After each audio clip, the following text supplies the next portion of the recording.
In this second video clip to do with project management, I want to very briefly just address the issue that projects are systems, and when you finish the project, you also leave a new system behind. So there are two different systems, one which is the project, and the other one which you are creating by the project. And I'm going to show you, I hope, convince you that regarding the project as a system offers one very many opportunities to improve the management. Now, the first thing that we're going to do is look at some of the characteristics of systems in general, and we're going to talk a little bit about how projects behave as systems. In other words, that they demonstrate systems characteristics. And then why does it leave a new system behind when the project ends, and how adopting a systems orientation will benefit your project management and make your project less likely to fail. So here I've listed a few different aspects of systems in general. There are many more, but these are probably some of the more important ones. Projects have all of these features. And when they're finished, they leave behind a new system which also has all of these features. And I'm going to ask you at the end of this video clip to just reflect on that and to think about a project such as the building of a new clinic. How is it that that clinic now also shows some of the features of a system? Just going back here, just to outline what these systems characteristics are about. The first is they're interrelated parts. So systems have many parts which depend on each other and work together. You can call them elements and subsystems if you like. Secondly, there are opportunities for synergy. Synergy is when you might decide to do two things together, and in so doing, save time and cost, and you'll get extra advantage. So it's not just 1 plus 2 equals 3, it's 1 plus 2 equals 6 or 10. Thirdly, the concept of the environment and the boundary.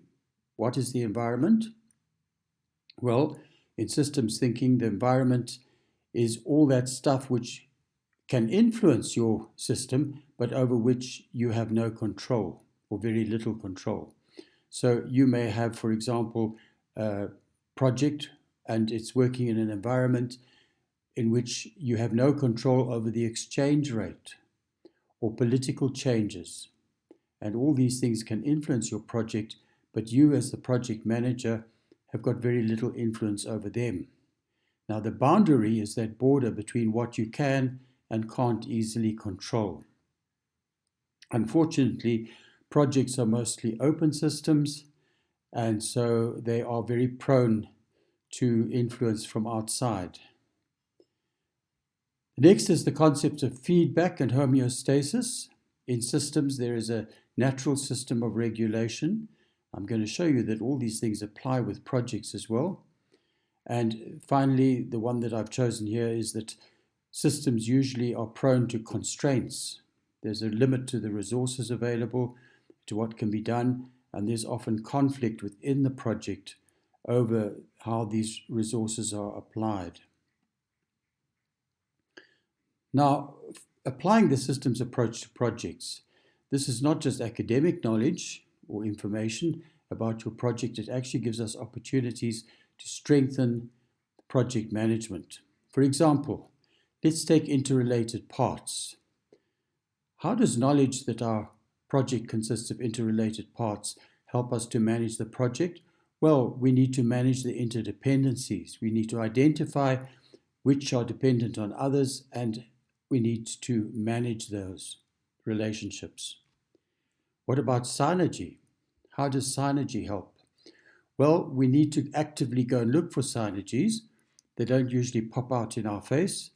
So we go and discover the synergies, and then we find that we can actually save a lot of time, energy, money, and even have a better output if we get certain things working together, because it offers us opportunities for synergy. What about environment and boundary? Well, all those things that happen outside the boundary, in other words, in the environment, and which can affect our project, we can be proactive if we can identify those things by actively scanning the environment and keeping up to date with what's going on in the community, in the economy, in the country, internationally, then we might be able to come up with all sorts of proactive interventions in order to protect us or shield us, or alternatively, to take advantage of things that are happening outside. What about feedback and homeostasis? Well, what we do in a project, if we're a good project manager, we don't wait until the project's nearly finished and then wake up to the fact that we overspent by 2 million rand, or that certain things are going to be a couple of months late. We monitor progress throughout the project. And when we're faltering, when things are not going according to plan or costs are going up, we can intervene early when these things can be remedied and fixed. So we have an active monitoring and evaluation program with closing the loop so that what we discover through the monitoring and evaluation is linked to some sort of intervention. What about constraints and conflicts? Well, again, actively look for the conflicts, because the earlier you detect conflict, the easier it is to diffuse the conflict. If you leave it until it becomes escalated, it can often ruin your project, and there's not much that you can do about it at that stage. So this is just to illustrate that taking a systems approach to your project will help you to manage the project better.